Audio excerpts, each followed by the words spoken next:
Dans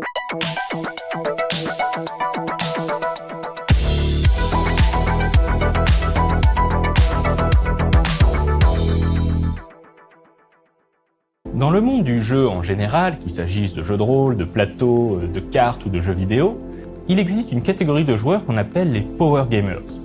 Le Power Gamer se moque de l'histoire ou de l'ambiance. Ce qu'il aime dans le jeu, c'est se sentir puissant. En soi, ce n'est pas forcément un problème, chacun a sa propre motivation pour jouer. Mais poussé à l'extrême, le Power Gamer peut devenir agaçant, voire empêcher les autres joueurs de s'amuser dans le cas de jeux à plusieurs. L'une des catégories les plus communes de Power Gamer est ce qu'on appelle les min-maxers. Le min-maxer se moque du réalisme ou d'avoir un personnage équilibré. Il va mettre les statistiques du personnage qui ne l'intéressent pas au minimum pour mettre les statistiques qui collent à sa manière de jouer au maximum. Par exemple, un barbare qui aura 1 en intelligence mais 8 en force. Le min-maxer est relativement inoffensif, sauf lors de parties de jeux de rôle, mais un meneur de jeu malin aura tôt fait de lui faire regretter ses choix, par exemple dans le cas de ce barbare avec 1 en intelligence, en insistant bien sur le fait que ce personnage est tellement crétin qu'il est incapable de se battre correctement et donc sa force herculéenne en fait ne sert à rien. Un power gamer plus problématique est le gros build. Le terme est souvent utilisé à tort et à travers pour parler de n'importe quel power gamer, alors que le gros build a un comportement bien particulier. Le gros build, c'est le joueur qui se comporte de manière ultra compétitive alors même que les joueurs sont supposés travailler ensemble. Il veut toujours avoir les meilleures armes, les meilleurs pouvoirs, les meilleurs sorts. Lorsqu'il faut prendre une décision, il va toujours agir selon son propre intérêt, sans jamais penser au groupe.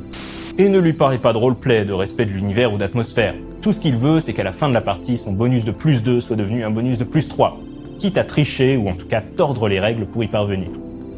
Le terme gros build a été popularisé dans les pages du magazine Casus Belli suite à un article de François Froideval, désormais plus connu pour sa grande saga en bande dessinée Les Chroniques de la Lune Noire. Dans cet article publié en 1981, Froideval raconte comment il avait dans son groupe de jeu un joueur surnommé Gros Bill qui n'arrêtait pas de tricher pour améliorer les caractéristiques de son personnage. Et à partir de là, Gros Bill va devenir l'appellation consacrée de tous les joueurs obsédés par les stats et le gain de puissance.